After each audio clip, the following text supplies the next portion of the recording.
मौसम की खराबी के बायस मुत्तहिदा अरब अमारात के सदर का दौरे इस्लामाबाद मुलतवी। वज़ीर इत्तलात ने दौरा मुलतवी होने की तस्दीक कर दी। यूएई के सदर का वज़ीर आज़म से राबिता, दौरा मनसूख होने पर अफसोस का इजहार। कहा, जल्द 2 दिन के दौरे पर इस्लामाबाद आऊंगा इंशाअल्लाह।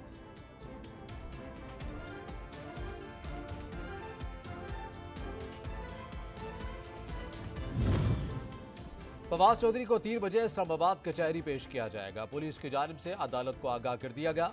फवाद चौधरी का फोटोग्रामेट्री टेस्ट करवा लिया, मेडिकल अभी करवाना है। अदालत ने फवाद चौधरी की पेशी के लिए 3 बजे का वक्त मुकर्रर कर दिया।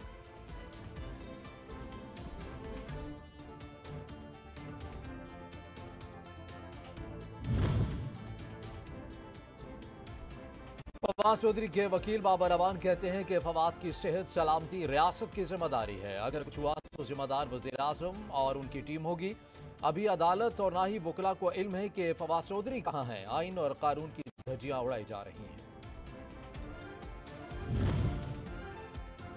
मुस्लिम लीग नून को मुतहरिक करने और अवामी राबता मुहिम शुरू करने का मिशन वज़ीर इत्तलात मरीम औरंगजेब ने मरीम नवाज के मुल्कगीर तंजीमी दौरों का शेड्यूल जारी कर दिया।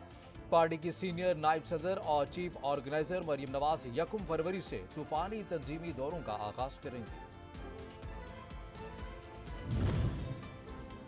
साबिक़ वज़ीर-ए-आज़म इमरान खान पर वज़ीराबाद में हमले में होने वाले कातिलाना हमले की फॉरेंसिक रिपोर्ट मंजर-ए-आम पर आ गई। रिपोर्ट के मुताबिक इमरान खान पर हमले के बाद से 31 गोलियां या उनके खोल मिले हैं। इमरान खान को 3 गोलियां लगी और उनके जिस्म में एक धात का टुकड़ा भी पेवस्त हुआ। 4 गोलियां मुलजिम नवीद के पिस्तौल से चली।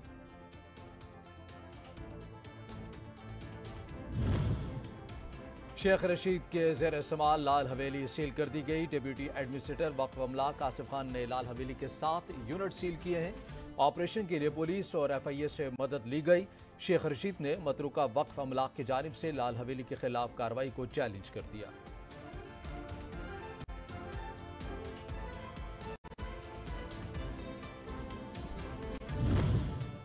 इंटरबैंक में रुपए के मुकाबले में अमेरिकी डॉलर की उड़ान जारी है। कार्रवाई हफ्ते के पहले रोज इंटरबैंक में डॉलर की कीमत में 7 रुपये 40 पैसे का इजाफा हो गया, जिसके बाद अमेरिकी करेंसी 270 रुपये पर ट्रेड कर रही है।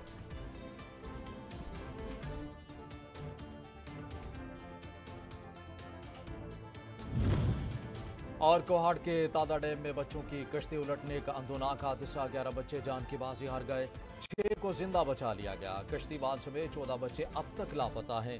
तलाश जारी। जाँ बहक 11 बच्चों की इज्तिमाई नमाज जनाजा अदा कर दी गई।